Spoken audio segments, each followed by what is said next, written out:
Cette vidéo est l'épisode 3 de notre série sur Git. Et aujourd'hui, on attaque l'un des blocs les plus importants. Si tu comprends ce qu'on va voir maintenant, tu maîtrises déjà 50% de Git. Dans l'épisode précédent, on a vu comment créer un dépôt Git, aussi bien local que distant.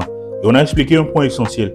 Tant que ton projet n'est pas initialisé avec Git, aucune modification n'est suivie, aucun tracking de modification. Et donc, quand tu tapes la commande git init, Git va créer automatiquement un dossier invisible appelé .git.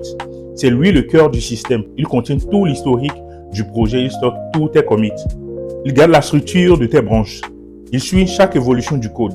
Bref, c'est dans ce dossier que Git enregistre toutes les informations nécessaires pour traquer ton projet. L'une des notions fondamentales à maîtriser avec Git, c'est la notion de branche. Une fois que ton projet a été transformé en un dépôt Git local, avec la création du dossier invisible .git, Git est prêt à suivre les modifications dans ton projet. Mais attention, on ne commence pas par modifier le projet n'importe comment. Dans un projet réel, surtout quand on travaille en équipe, on ne développe pas directement sur la branche principale.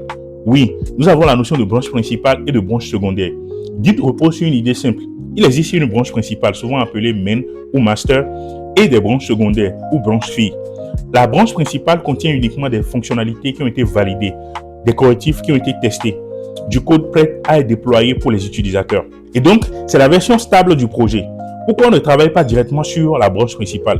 Parce que sinon, Git ne servirait quasiment à rien. Avant Git, les développeurs, tels que nous l'avons dit dans une précédente vidéo, les développeurs s'échangeaient des fichiers par mail, s'écrasaient leur travail, perdaient les fonctionnalités, ne savaient pas quelle version était la plus récente. La notion de branche est venue pour résoudre ce problème de façon concrète. Permettre à plusieurs développeurs de travailler en parallèle sans se marcher dessus. Comment on travaille concrètement avec des branches? Quand tu veux ajouter une nouvelle fonctionnalité, corriger un bug, tester une idée, tu crées une nouvelle branche au lieu de modifier directement la branche principale. Par exemple, si tu veux travailler sur l'authentification des utilisateurs, tu peux créer une branche dédiée. En utilisant la commande git branch, tu donnes le nom de la branche. Dans notre exemple, tu peux mettre hôte, git branch hôte.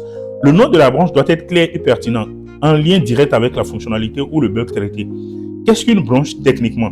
Une branche peut être vue comme une ligne de travail parallèle totalement indépendante de la branche principale. Mais elle prend sa source à partir du dernier commit de la branche principale. Elle contient donc tout l'historique récent du projet. Et à partir de là, tu peux commencer à ajouter tes propres commits. La notion de commit, nous y reviendrons plus amplement dans les prochaines vidéos. Chaque nouveau commit fait avancer cette branche de façon indépendante. Et après, une fois que le travail sur la branche est terminé, la fonctionnalité est prête, les bugs sont corrigés, le code est validé, on fusionne. Ainsi intervient la notion de merge. On y reviendra aussi dans une prochaine vidéo. Cette branche fusionne avec la branche principale. C'est ainsi que la branche principale récupère uniquement du code propre, validé, testé. Dans la prochaine vidéo, nous allons aborder 3 notions importantes.